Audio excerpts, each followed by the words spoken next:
if you consider yourself a legitimate competitor, Yes. there comes a time at which you must decide that I can't compete. Nope.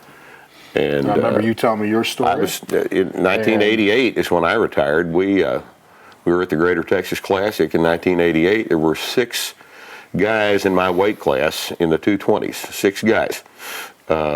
Steve Goggins. That meet totaled 24. Some ungodly ass, Yep. 2,400 total. And this is in '88. There was just a single ply suit. Goggins was an absolute freak. The man was an amazing lifter. And then the top 4 guys in that weight class total over 2,000 pounds.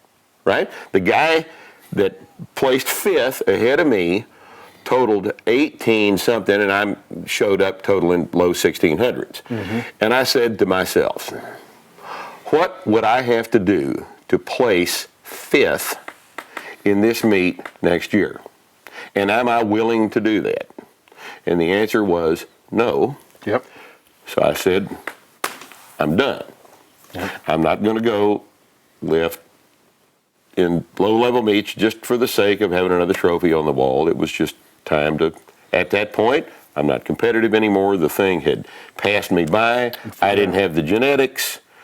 I wasn't willing to take all the shit you had to take to do any better than that. So I just said, it's time to coach now.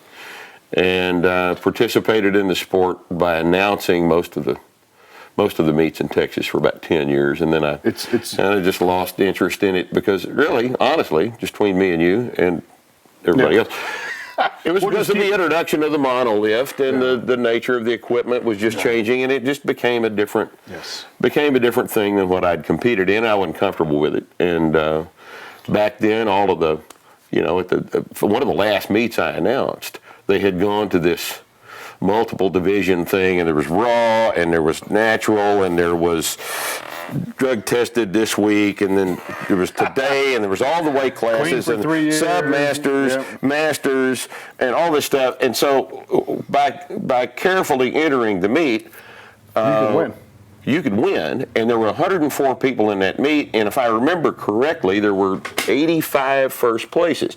And I stopped in the middle of that meet. And I shouldn't have done this, I know. It was terribly unprofessional of me, but I was announcing we're giving the awards, and I said, if everybody wins first place, then nobody wins first place. Yep. Now, do they? And I just and then I went on and finished the announcing, and I think that's probably the last time they asked me to help. So that was probably 96 So what you're saying is you didn't really retire from announcing. I was retired from announcing. Yeah. But I understand. I'm comfortable with that. I think I did the right thing. It was just the fact that the nature of the thing is do we win or do we place second or do we place third? Can you accept third place if it's your best performance? Or are you really there for the first place trophy? What are you there to do? The interesting thing is the sport of powerlifting is great because you're always competing against yourself, and you'll never hear anyone really say it otherwise. Right. But everyone wants to compete for the prize, and it's like I don't understand. When I first squatted 900 pounds, I finished 7th in my weight class. But it was a PR. And you have no idea how ecstatic I was. But absolutely. At what point in your life do you think you were going to squat 900 and be like 7th? Yeah, it's pretty crazy. And that was back when 900 was a hell of a squat. Yeah, I mean, it was a pretty damn good squat. But I didn't care. Like I didn't realize I finished 7th until I actually had to write the meet report for Powerlifting USA, and I'm looking down like, holy shit! I guess I didn't place very well. PR of the squat, PR of the bench, PR of the deadlift, and placed 7th. What? It didn't seem like you just had your ass handed to you, but in fact, that's what happened. Huh? But that's the great thing about powerlifting is you do compete against yourself, but I don't know how many people actually do sometimes, and that's unfortunate. People take you entered that meet in anything except the open division. Yes. In just the open division, chances are you wanted the trophy. Yes. And chances are you were happy with the trophy. Yes. When I wanted to be happy with how I'd done. I feel bad getting a trophy because I know I'm going to throw it away. Dude, you should have saved your money. At some point, you've got all these damn things laying around collecting dust, and they're cheap anyway. Yeah. They're not really good trophies. But my parents have a scrapbook from all the football stuff. They're not.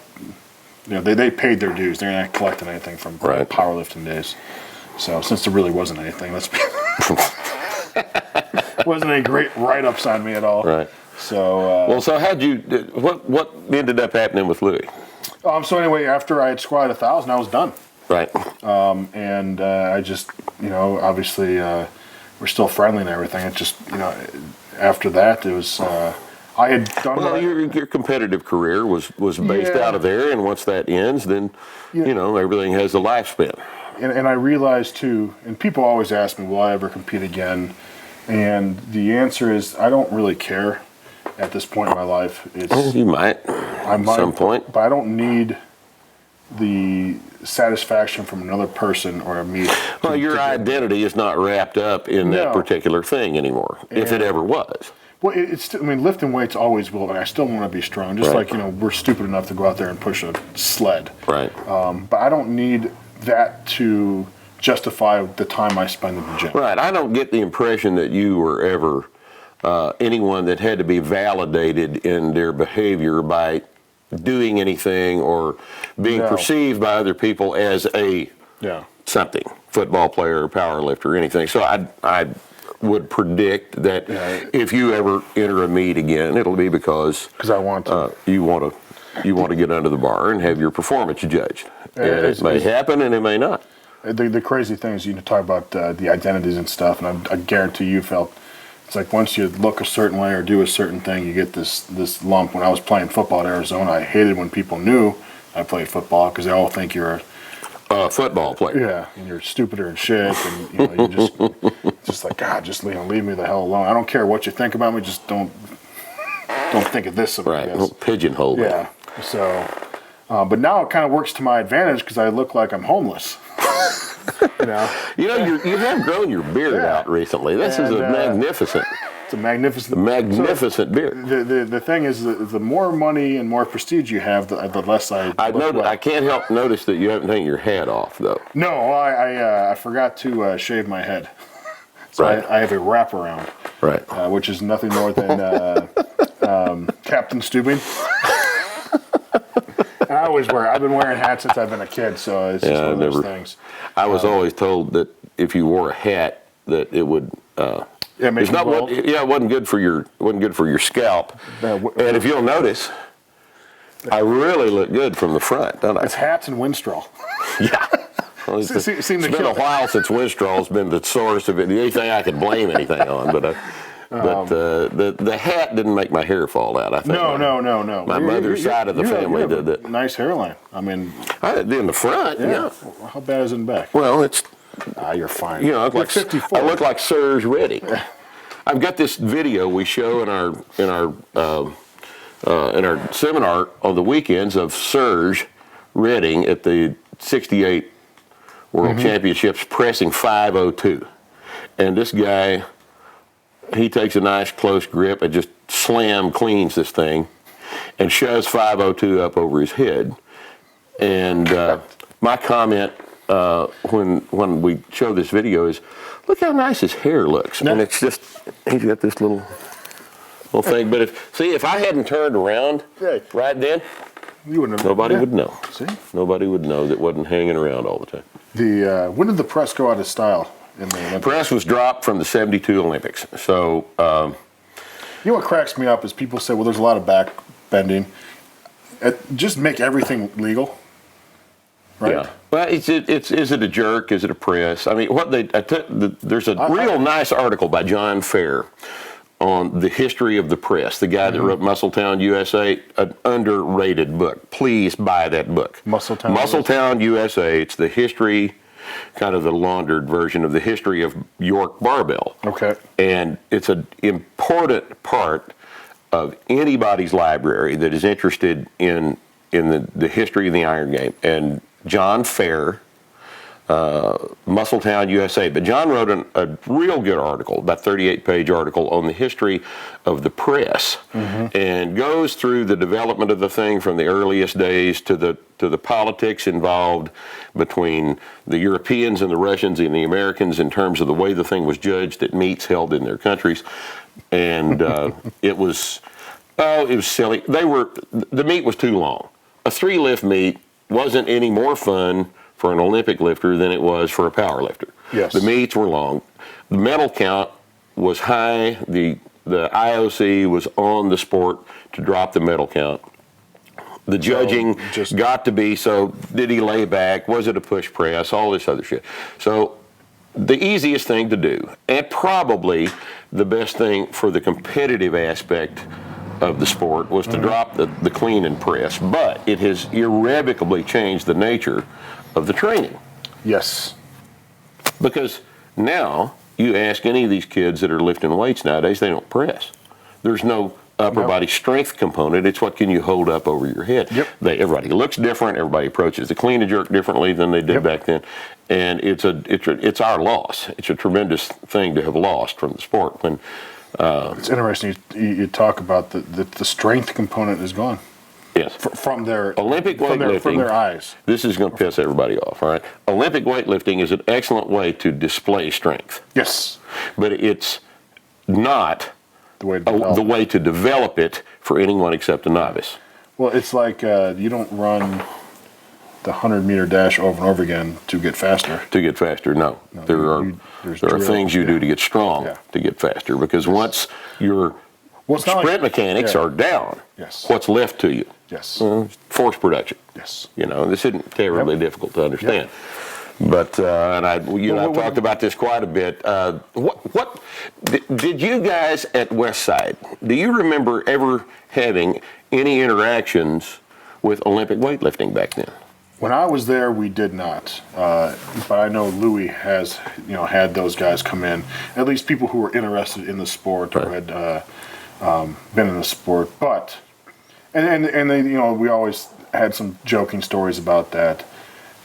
We were obviously ridiculously strong. There's a lot of other factors that came in there, and they were not. But at the same time, it's not like you're going to have a elite level Olympic lifter come into a elite powerlifting club. No more than we would go into. Right. There wouldn't be any intentional overlap. Yeah. Except out of just curiosity. Yeah. So we weren't getting the cream of the crop either. Right. But at the same time, it's squatting 800 or 700, whatever it is, making yourself stronger is always going to help you out.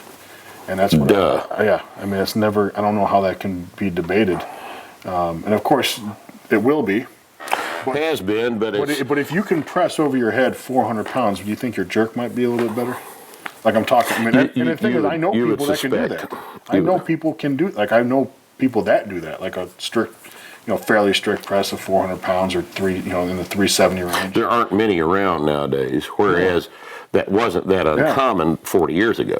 But I know some of my friends can do it, and it's like, what would happen if you guys would convert, just get switch over strong. So, it's interesting that we talk about the press. I never really, when I first discovered it, is I don't know about 8 or 7, because 7 or 8 years ago, I never really did it before in my own training, even as a kid. And once I started doing it, my bench went up, my shoulders, everything got stronger. Right. It's been our observation as well. Yeah, it's amazing what happens, right, when you make your shoulders strong. Yeah, isn't it interesting? But the cool thing about it is, I started off, I was really weak. I was a 400-pound raw, or, like low fours in the bench, and 135 for 5 would just about kill me. So all I had to do is raise that. We talked about this kid from judo. Raise that to 185 for 5. What do you think happened to my bench press? Might have gone up a little bit, huh? And it was amazing that, now really, if you want to factor everything, my press is probably more impressive than my bench. And the great thing about the press is you can even press with a shitty bar. With a bench press, you got to have kind of, I like to have like a certain technical bench press. And, you don't want to take the bar off here with a press, man. All you got to do is just stand there, press it. Yeah. Take it out of the rack, press it over your head. You don't even have to have a rack, If you can clean it. Yep. So, It's just one of those lifts that's so basic and strong. It's such a basic lift. It just irritates me that it was gone so long. And one of my biggest projects with the books and everything is to try to get it back into mainstream training. And I think we're having a little bit of luck. What's interesting is when I come down here and I train, it's always on a Sunday I'll train, and it'll be always overhead press, because Sunday is my overhead press day. And I'll do chins and dips. I'm in a public gym with, as we well know, not very. Yeah. I have not had one. I know that atmosphere. I have not one person ask me a question, and I'm not trying to be a dick. I'm clearly the strongest and biggest person in there with the most muscle. You'd think they'd be curious. Yeah. But and I'm like, is anyone not? I mean, you couldn't pick 3 of the most basic upper body exercises. I mean, without being an arrogant fucker, I know, I understand what you're saying, but you'd think someone would be fascinated by that, and they're just not. Like, holy shit, every time I'm in here, he does the same goddamn thing, with obviously variable weights. I'm going to give you real quick. I mean, I started, what was your press was like 212 or something like that. I don't know why the hell that number stays on my best recent press has been 202. Okay. Weighing 212. Okay. So I wasn't, but I was close to body weight. Close to body weight. If you can press your body weight, that's no joke. No, that's a decent press nowadays. Yeah. It used to not be. Star pressed 350 at 198. So. See what we've lost? Yeah. You see what we've lost? It just amazes me that there's this big a hole in strength and conditioning these days. Yep. I mean, it's laying there waiting to be filled up, and you guys don't really understand what a strong man is. Yep. I understand that 800-pound squats are common now, but find me a guy at 198 pressing 350. Yep.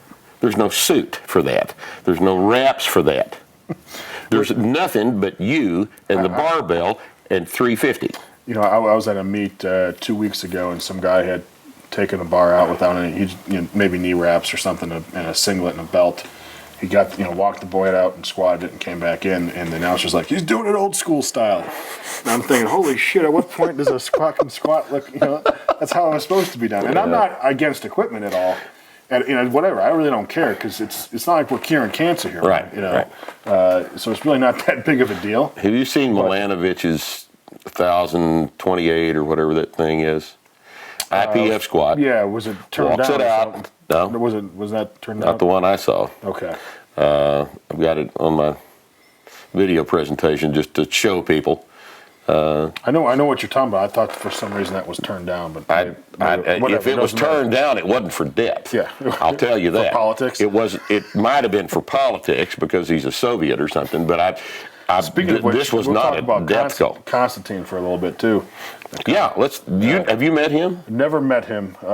In fact, you talk about. I don't know if hopefully people understand who we're talking about. Konstantinov's. The inhuman freak. Yeah, he basically inhuman freak. I love to show his plus 900 deadlifts and all that work, and then turn around and show his 55 pull-ups. Yep. Because there's a rumor going around that anything heavier than 2.5 times body weight deadlift is not functional strength or some stupid what do you say? shit like that. What's more functional than a 600-pound deadlift? Maybe a 700. A 700-pound deadlift. So Konstantinov's is and he's weighing. We've got him 948 at he's what, about 275? Yeah, he's like 280 in that 282 or something. But he pulled, in the mid nines or low to mid nines, literally without a belt. Raw. And it was funny too, because Dave and I were talking about him, and he also close grip benched with a pause 550. Yeah. And now everyone was bitching about his squat, which was like 750. The guy is fairly tall, and I said, Dave, he's not a squatter. At what point does 750 is not bad? No, at what point does 750 become a shitty squat, especially in light of his total, the fact that he's raw on the deadlift, and the fact that he's lifting in the IPF, he's IPF guy, right? And there's just not a lot of equipment involved in the thing, and the man is a freak. Yes, he's absolutely the most impressive strength athlete I've seen in years. Years and years. And there's a new video of him, I guess, doing chin-ups with bands holding him down. Oh, God. So I'm not exactly sure. You know, who knows how much tension and all that bullshit that goes into that, but still, it's pretty impressive. Right. But the dude is just God, and he looks strong. You know, and that's, you know, we always say, you know, the old guys looked a lot better. Of course, we're only seeing pictures of the good old guys. Right. It's not like they're showing all the bad guys too. So Right, due to we tend to romanticize the back past. to the internet. Yeah, right. quite a bit. But the dude is just cock strong, man, and there's still a lot of great strong guys. Amazing athlete. Yeah, I mean, there's still a lot of strong dudes out there, equipment or no equipment. So, but it's just the evolution of powerlifting has I just wish it would kind of come back to just lifting weights again. And that's, you know, It would be more fun for everybody, I think. Because if you've got to spend $500 on your suit, yes, there's a certain amount of exclusivity involved in who can do that, you know. And it's, you know, and it's just even if we take the equipment's really not the problem. It's just there's so much. It's such a small sport, and it's always been a small sport, but it's so splintered. And if people would just get together and understand, you know what, we're all just it's like religion. It's like, dude, we're all pretty much standing for the same damn thing. Right. You know. When I was let's talk lifting, about religion, and then politics. Are you sure you want to? God, look at the time. Yeah. Oh, look at the time. I think we're coming up on everybody's attention. Let's talk about Ron Paul. Let's talk about Ron Paul. We've got a situation here where we're running up against the end of everybody's attention span, so I guess we probably ought to let everybody go. Yeah. This thing has gone on far too long. And I just want to thank you for driving all the way up here. Jim is down here today. See his son Mason in Dallas. And Jim's look at him. Jim's a good dad. You never know. You never know it but look at him, but Jim's a good dad. I love my son. I watch him with his son, and Jim's a good dad. So thank you for taking time out of your visit with Mason to come up here and chat with us today. Yep. And Mark, always a pleasure, man. Thank you, sir. Thank you for all the help that you've given everyone in the strength game. Well, I appreciate that. I appreciate that. We appreciate you. Thank you for watching the Starting Strength series.